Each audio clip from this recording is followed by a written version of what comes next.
Hey everyone, and welcome to the Deep Dive. We've got something really special lined up for you today. We're diving into Epictetus Enchiridion. It's this incredible little handbook, kind of a pocket guide to navigating life's ups and downs, and it's straight from one of the most influential Stoic philosophers ever. What I think is so cool about Epictetus is he doesn't just tell us how to live a good life, he gives us actual tools to do it. It's pretty amazing how Stoicism, which started thousands of years ago, still really speaks to people today.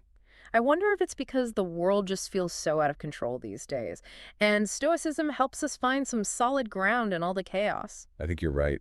That's what I love about the Enchiridion. It gets straight to the point.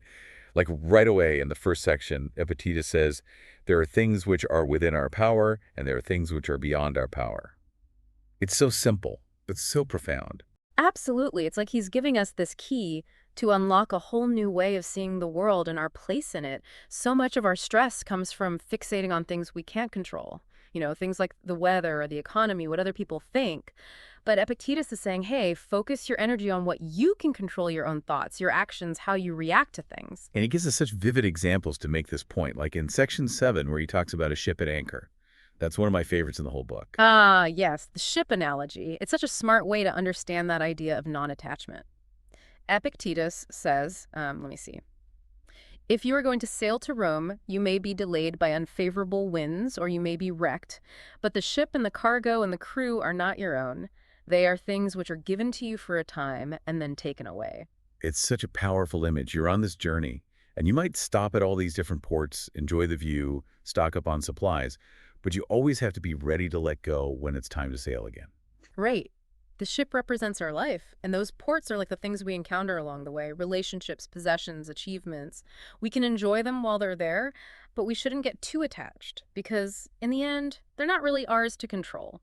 It's like enjoying the journey but not getting too attached to the scenery because, well, the scenery's always changing. Exactly. It's about remembering what is ours to control: our own reactions, our choices, our inner state. This reminds me of another part that really stuck with me. In section 9, sickness is an impediment to the body, but not to the will unless it self-pleases. I feel like that's so relevant to how we deal with challenges in life. Definitely. It's about recognizing how powerful our minds are, how they can actually shape our experience. Even with tough stuff like illness or loss, we get to choose how we respond. We can let it defeat us, or we can find meaning and growth in it. It reminds me of that Viktor Frankl quote. Everything can be taken from a man but one thing, the last of the human freedoms. To choose one's attitude in any given set of circumstances. To choose one's own way. Exactly. And Epictetus reminds us of this throughout the Enchiridion. We have this incredible power to choose our response, even when we feel like we have zero control over the situation itself. And it's not like he pretends this is easy, right? It's not about becoming some emotionless robot. It's about learning to manage our emotions, to make them work for us. Yeah, you're right. It's a process. And he gives us some pretty specific tools to do this. For instance, in section 20, he talks about how we're often provoked not by what other people do, but by our own opinions about what they do. Oh yeah, that one's good. Yeah. It's so easy to blame other people for how we feel, but at the end of the day, it's how we're interpreting things that's causing us pain. Right, and this is where that Stoic practice of examining our judgments comes in. Instead of just reacting emotionally, we can hit pause, step back, and ask ourselves, is this how I'm seeing things accurate? Is it helpful? Is there another way to look at the situation? It's about taking responsibility for our own emotional state, even when it feels like someone else is making us feel a certain way. You've got it. And that can be incredibly liberating because once you realize you have the power to choose your thoughts, you realize you can choose your feelings too. I remember this one time I was going through a really rough patch at work, and I was constantly stressed out. I felt like my boss was making things difficult on purpose, and it was eating me up. But then I remember that quote from Epictetus about how we're provoked by our own opinions, and it helped me see things differently. How so?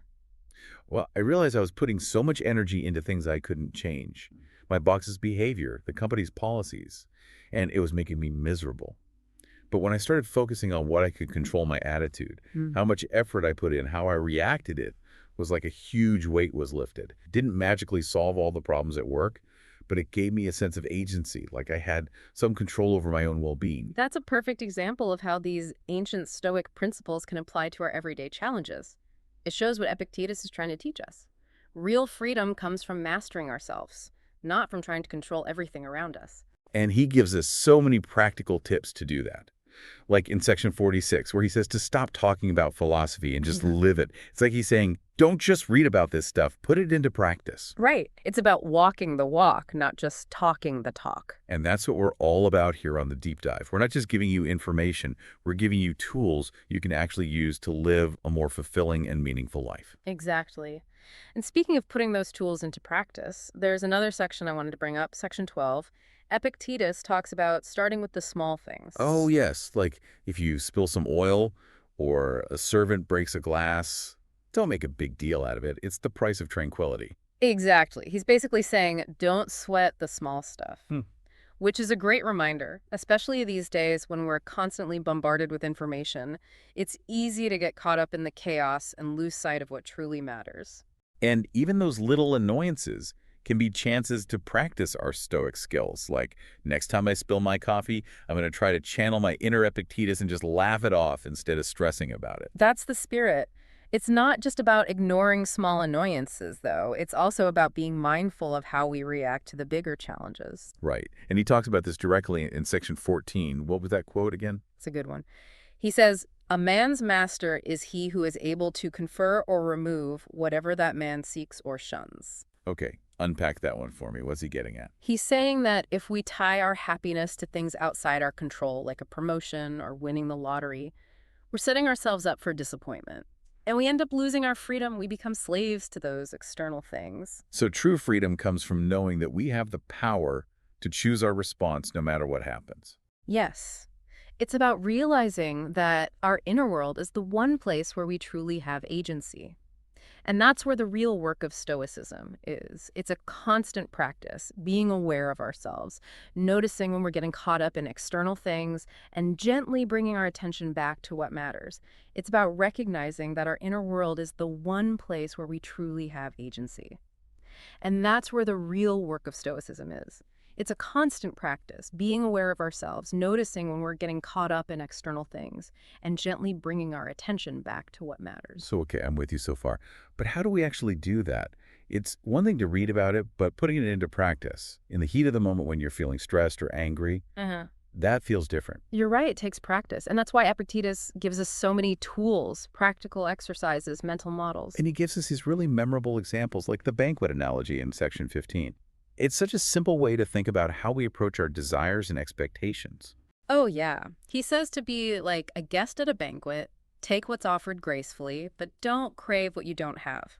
And if something you like passes you by, don't make a fuss about it. It's about being content, appreciating what we have without clinging to it or constantly wanting more. It's a beautiful way to think about it. We can enjoy the feast of life without going overboard. Yeah. It's also about recognizing that some things just aren't on the menu, and that's okay. We can still have a good time without getting everything we want. I love that analogy. Simple, but profound. It's like this little reminder to keep handy for those times when you're feeling envious or dissatisfied. Exactly. And that leads us to another powerful tool. Epictetus gives us the practice of premeditation. In section 4, he suggests that before you do anything, imagine all the things that could go wrong. Wait, really? Isn't that just setting yourself up for a bad mood? Not necessarily. The point isn't to dwell on the negative, but to mentally prepare for obstacles, setbacks. If you think about potential challenges ahead of time, you're less likely to get thrown off course when they actually happen. It's like a mental vaccine against disappointment. Okay, that makes sense. So if I'm going to give a presentation at work, I should first imagine everything that could go wrong. The projector breaking, forgetting my notes, the audience totally zoning out. Exactly, yeah. By mentally rehearsing those scenarios, you'll be better equipped to handle them calmly if they do happen. And even if everything goes perfectly, you'll have built up mental resilience that will help you no matter what. Like they say, hope for the best, prepare for the worst. Right. And there's another great example of this kind of premeditation in section 32. Epictetus talks about how to approach divination, seeking guidance from oracles. Right. He brings in Socrates, who famously said, know thyself. And Epictetus uses that really dramatic example of someone consulting the oracle at Delphi. He says, when you are going to consult the oracle, remember that what you are about to learn is whether the thing will happen or not. But if you consult the oracle about what is in your own power, you are a fool. So it's about knowing the difference between what we can control and what we can't, We can't control the future, but we can control our own choices, our actions. Exactly. And even when we're facing uncertainty or fear, we can still choose to act according to our values, our reason, our sense of right and wrong. It's like that classic Stoic idea. Accept what you can't change, focus on what you can. But there's a line, right? It's not about just being passive and letting life happen to you. You're right. It's not about passive acceptance. It's about figuring out what is and isn't in our control and then acting accordingly. That's where the real skill of living comes in. So finding that balance between accepting what we can't change Yeah. and taking action to create the life we want, it's about recognizing our own agency, our power to shape our own destiny. Yes. And it's a lifelong journey, a constant practice. Self-awareness, self-discipline, choosing to live according to our highest values. Wow, this is heavy stuff. Yeah. I'm definitely starting to see things from a new perspective. But I got to ask, how do we avoid getting too focused on ourselves? Isn't there a risk of becoming like self-absorbed or even selfish if we're constantly thinking about our own reactions, our own emotions? That's a great question. And Epictetus addresses that directly in the Enchiridion. He makes it clear that it's important to develop our inner strength, our virtue, but we shouldn't do it at the expense of others. In fact, he says that true Stoic virtue includes a deep sense of justice and compassion for everyone. So it's not about retreating into ourselves and ignoring the world. It's about using our inner strength to engage with the world in a more meaningful, more compassionate way. Exactly. Remember, Epictetus wasn't just a philosopher, he was a former slave. He knew firsthand how important it is to fight for justice, to stand up for what's right. But he also realized that we can only do that effectively if we first develop our own inner strength, our own resilience. That's a good reminder. Stoicism isn't just about self-improvement for ourselves. It's about using our personal growth to make a positive impact on the world. But for now, take a moment to reflect on what we've discussed so far. Which of Epictetus's principles resonated with you the most? How can you apply these teachings to your current challenges? We'll pick up right where we left off in the next part of our deep dive. Until then, remember that you have the strength within you to face whatever comes your way. Absolutely. We'll see you soon for part 2.